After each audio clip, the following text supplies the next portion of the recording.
Well, was it a good game, a great game, a decent outcome? Got what they deserved? Where are we at as the Bruins fall in a shootout? Shootout that reminded me a bit of last year's shootout more than this year's version, by the way, of the Bruins doing the shootout. Morning Brew with Jaffe and Razor. Welcome in again. Bruins lose 2-1 to the Washington Capitals in the shootout at TD Garden. Zdeno Chara's first game back to the Garden as a Washington Capital. So what was it? They got what they deserved. They earned a good point. Where are you on this one? And then I'll give you my take. Sure, decent point. Got what they deserved at the end. I think they started really poorly. A lot of giveaways, not real tight in their own zone. Never got going offensively in any way whatsoever, but they did sharpen up defensively. I didn't think they gave up too much prior to overtime in the last two periods. It just settled into one of those defensive-minded games, and they got the lead, but not able to hold on because of another giveaway that came back to get them. So I think it's a decent game. I think they got what they want, what they deserved at the end.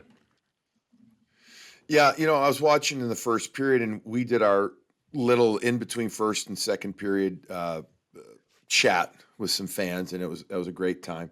But I was thinking, here's the bad news. It was a bad news, good news scenario as far as I was concerned. The bad news is the Bruins really, I thought, for 19 minutes looked kind of in that first period. I'm like, I thought they were lucky. They were lucky to get out 0-0, right? The good news is the game's 3 periods, not one period, right? But my fear is that they wouldn't be able to rebound from that effort, given the way that the Washington Capitals, I felt, played the right way in the first period, took advantage of the Bruins' malaise, but also encouraged it even more, physically, positionally, structurally, etc. To the Bruins' credit, they did. They started playing better. They started moving pucks into space more. They got more speed going, and they started to win more battles. I know that sounds kind of Hockey 101 cliche, but they started doing that. And they did limit an awful lot.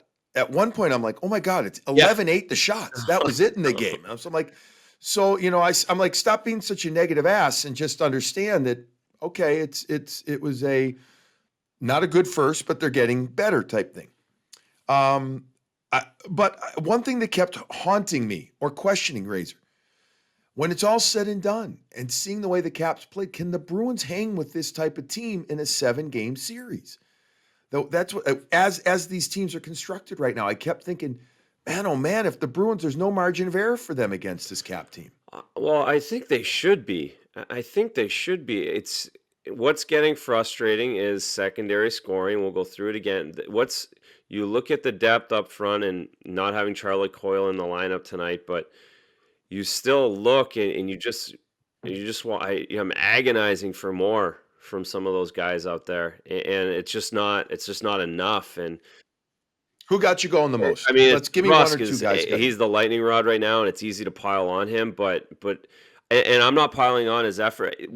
He gets a very good opportunity down the right wing in the third period. Left-handed shot, puck in the middle, comes all the way across. He's all alone coming down that wing. Like I said, that's wheelhouse for a guy. That is absolute wheelhouse. That's where he's got to put that puck in. They need to have a guy there that can make that play, score that goal, and get out of the game with 2 regulation points. That's the frustrating part with me. It's not necessarily, sometimes his feet aren't moving. That's what's frustrating is when he does get the opportunities now, they're not going in either. Did you think, and I got to always say my standard line, it's an easy game sitting where I'm sitting right now, okay? Did you think, though, that he would try and bring that a few strides closer to the net? I did. I thought he was going to, I'm thinking he's going to take like 2 more strides, which is the equivalent of 5 to 8 feet in there. And I'm thinking look, blocker side is a great shot. The margin for error there, though, if you miss it, it rims around and goes wide. Vanacek, the goaltender, got a piece of it. I actually thought he'd bring it and maybe even try and tuck it short side there, some type of pump fake. And I feel like he could have taken a step to the middle as well. some of that stride to take a better angle to get to the middle of the ice to help Yeah. open up that short side if he wanted or needed it, or Vanacek, like we've talked about, if he takes a step to the middle and he sees the goalie move too much, then short side open.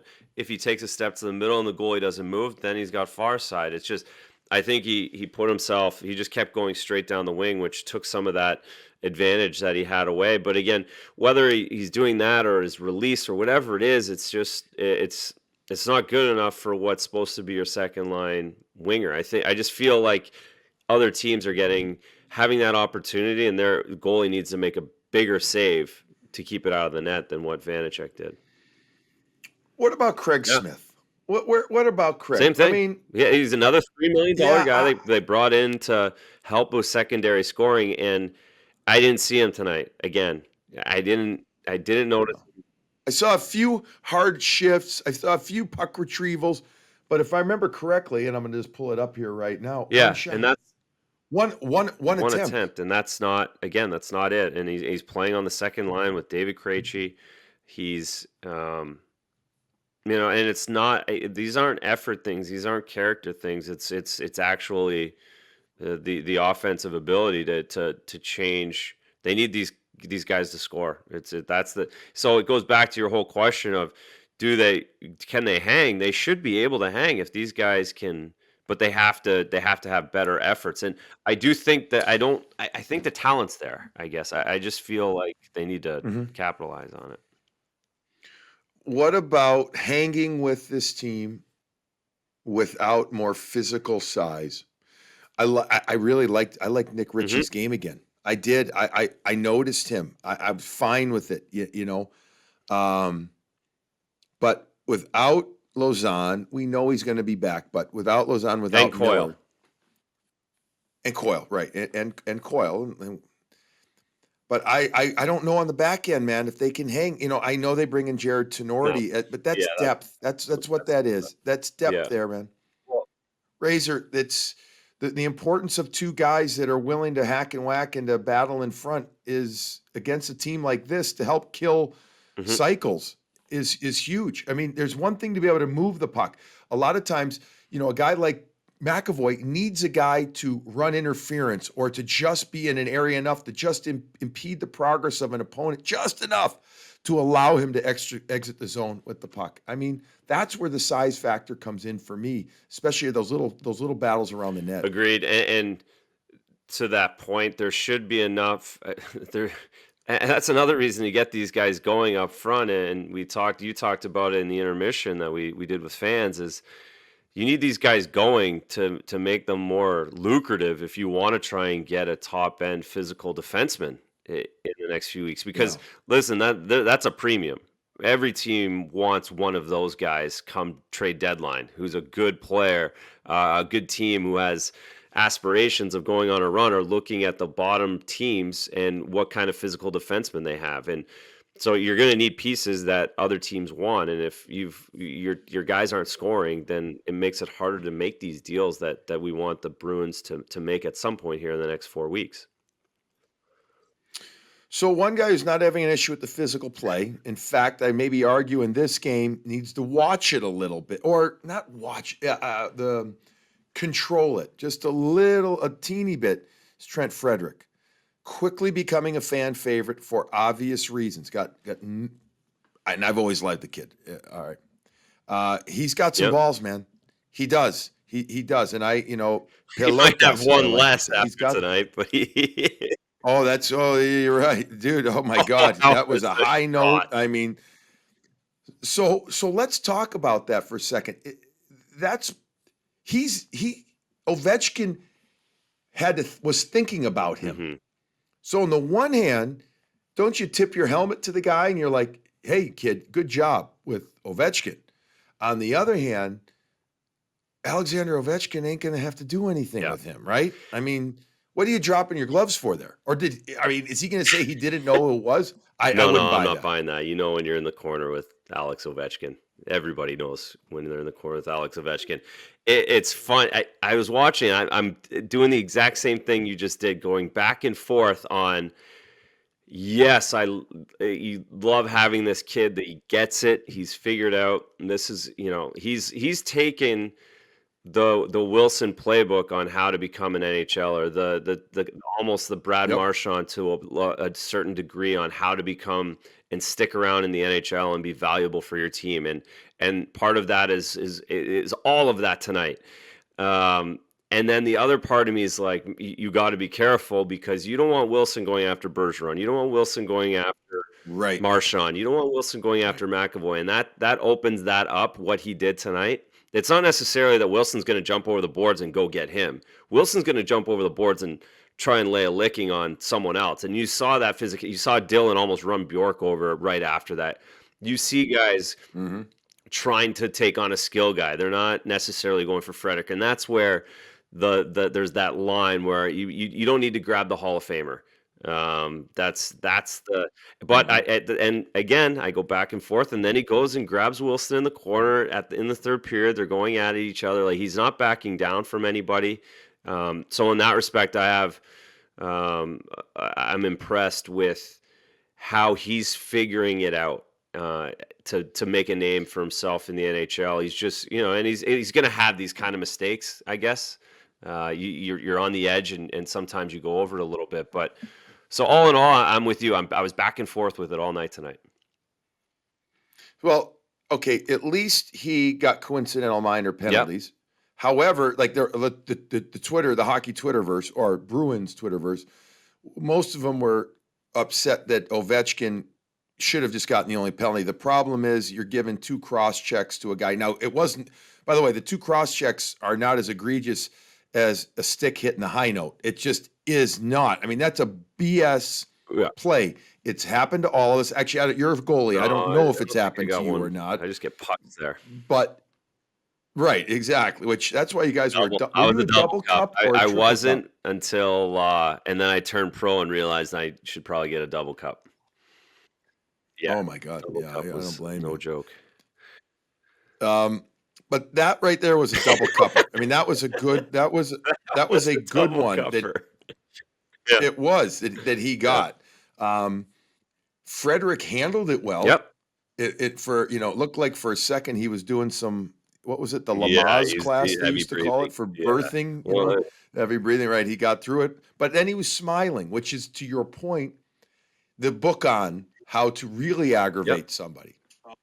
Um, See, I wasn't one of those people that was saying that he shouldn't have had a penalty because as you said, he's doing it to the Hall Yep. of Famer. That's just, you get that benefit of the doubt Yeah, when you're Ovechkin like no that. question. And it's a rookie against that, like that's how it plays out. And yeah, maybe it's not letter of the law, but that's how that works.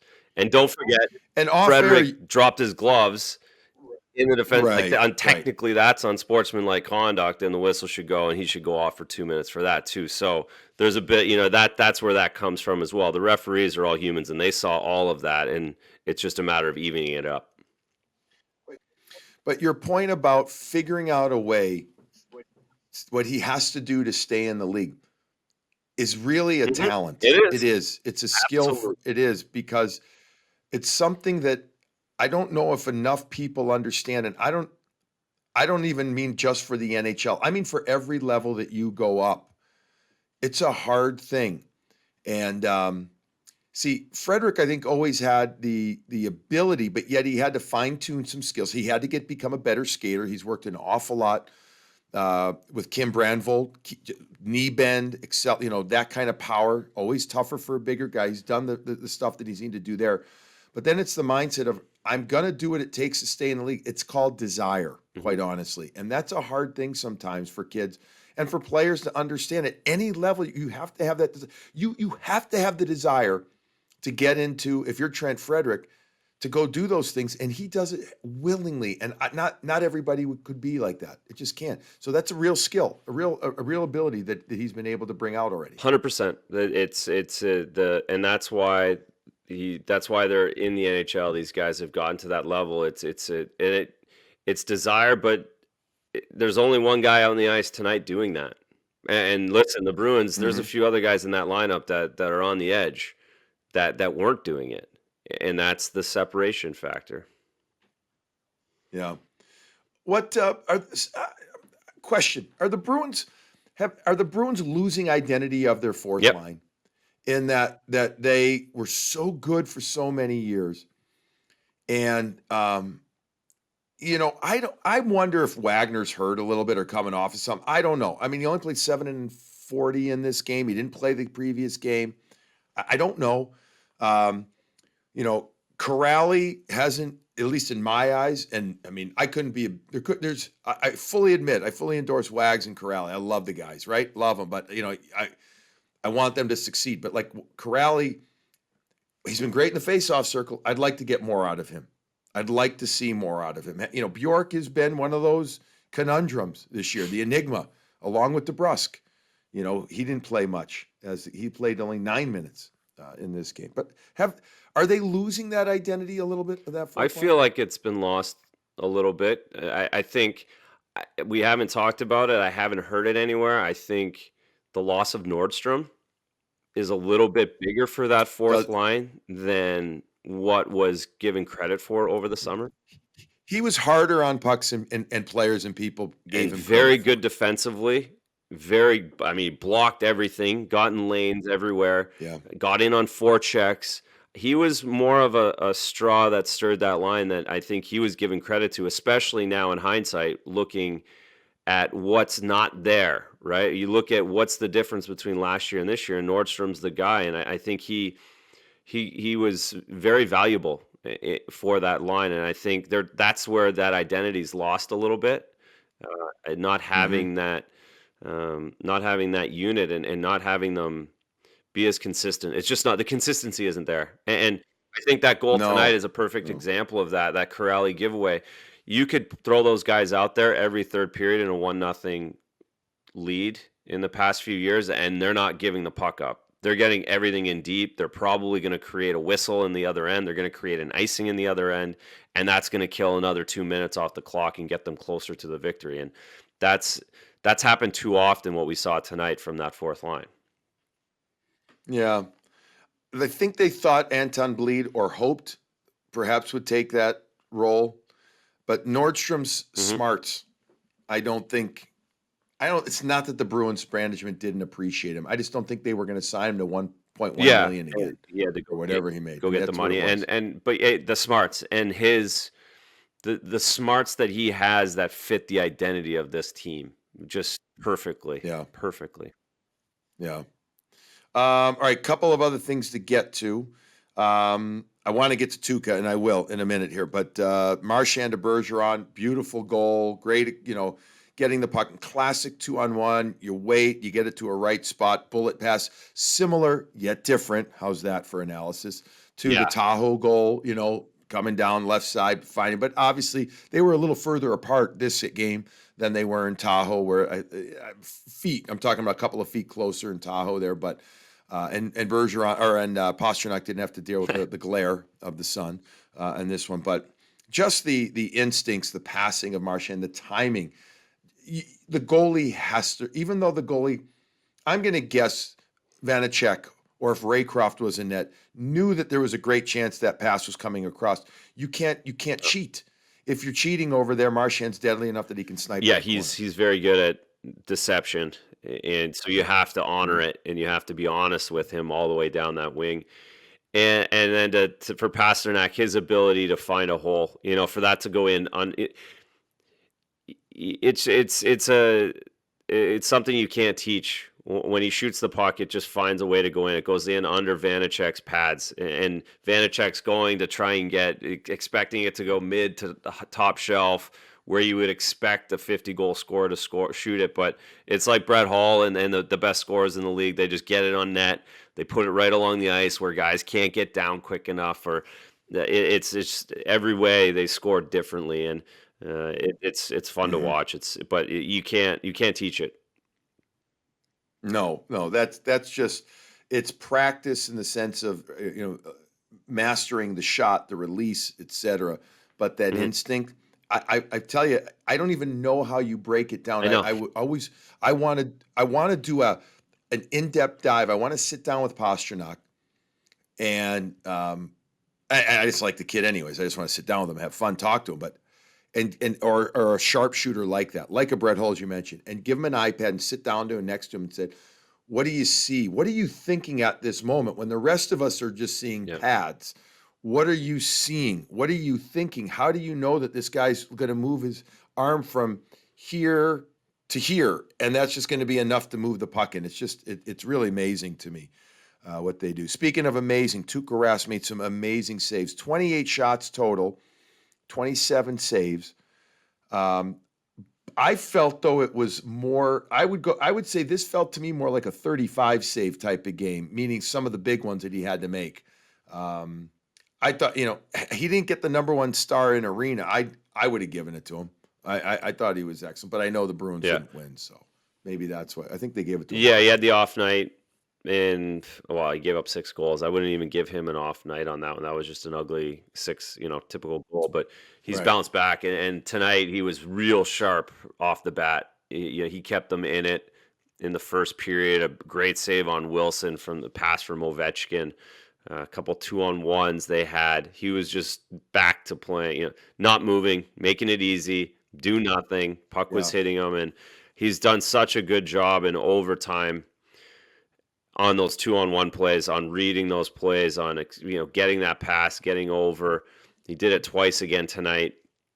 Just his hockey sense is similar to Pasternak and Marchand and Bergeron. His hockey sense, his hockey IQ is something we don't talk about enough. I think we always, we talk about how calm he is and how under control he is, but that's all because he reads the game so well, and he's really at an extra level over the last year and a half, I believe, than what he was prior to just trusting it. I think he trusts all of his reads right now, and that's for me, that's what it looks like. He knows when the guy's shooting, he knows when the guy's passing. He just believes in it and trusts it, and he's playing that way, and he did it again tonight to be able to get those guys to a shootout and not lose in overtime.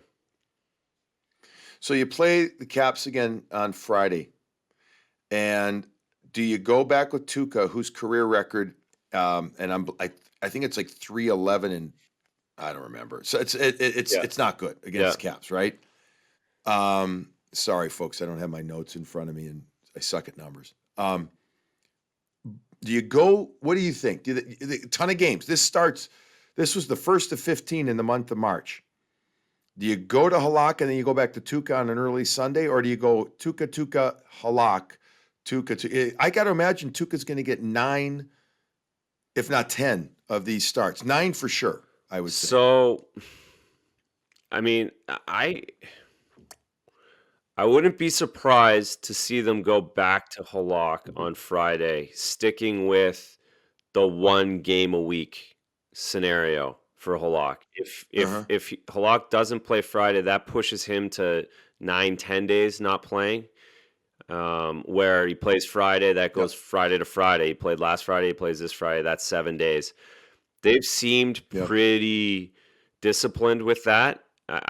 So I wouldn't be surprised to see him go then and then come back to Tuukka on Sunday, and then next week you'll see Halak mix in probably Thursday, I guess, because they play then Tuukka plays Sunday, Tuesday, Halak Thursday. That'll keep them within that week window of playing games. So I would be that would be my guess.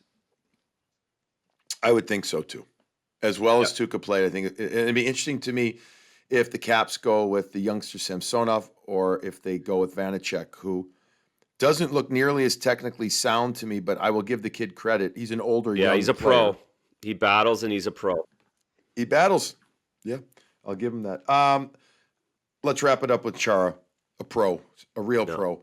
The video, the everybody in the arena, all 82 people, if you take both teams and this penalty box crew and everything, it was a made for him moment. That's all it was. We've said a few times now, he will get a rousing, raucous, elongated applause, standing ovation when he comes back, when fans are in the building. But I guess they had to do something right tonight. I mean, again, for TV, for that, acknowledging him because he's such a special human being and such a special person to the Bruins. but I was really pining. I mean, I wanted it to be different, but it was still a beautiful video, wonderful. He acknowledged it. To me, he actually looked emotional on the bench. He actually, he did it. Like, I felt like he was looking in, had that wistful I look in his eye. agree. He was getting a little choked up. He was, and also didn't want. You could tell he was uncomfortable. You could tell, and Yeah, it was. So it's a nice thing. Again, never going to be the same without 20,000 people cheering him and giving him that ovation, I guess. yeah, But it was nice. It's nice for being on national TV. It's nice for everyone not in Boston to really get an idea of how long he's been here and what he's done for this organization. And I mean, I really wanted him to jump over in the shootout. I wish Lavia had to put him on at number one on that card to see him jump over the boards, fake clapper, something like that. But it was big money for him, I bet, on the board. I bet those Washington Capitals got into his pocket tonight with that outcome. Well, that's why he was happy, is celebrating as much as he was Yeah. afterwards at the end of the game. The NBC Sportsnet cameras stayed with him, and big smiles on his face. And he has his own handshakes, already with the guys on the Caps, and it's only been a couple of months that he's been there. I'm thrilled that he got to spend a couple of days with his family. He's been away from his wife and his 3 kids for a long time, and I know how important they are to him. All right, so listen, the Bruins gave the puck away an awful lot early on. It started to get better, came back to bite him in the ass a bit near the end. They got to clean that up. I felt after that first period, again, they got better in general, still need more. I'm going to be curious to see if there's a tweakage to the lines. Obviously, please, I'm crossing my fingers right now that Charlie Coyle is, I don't know. I hope it's just an unclear or unknown or a false positive, or Or a we friend don't of a know friend. what it is. Right, something. Let's hope that the COVID protocol is very short term, but in some ways, quite honestly, it feels inevitable that it's going to touch every team in the league. It seems like the way that it's been going. All right, listen. So that's going to wrap it up for Wednesday's game. Bruins losing a shootout 2-1. We will be back with you after Friday's game. So Saturday morning, another morning brew with Jaffe and Razor coming out as the Bruins get set to take on the Washington Capitals. Again, that game is Friday. So in the meantime, enjoy your coffee. We'll talk to you then.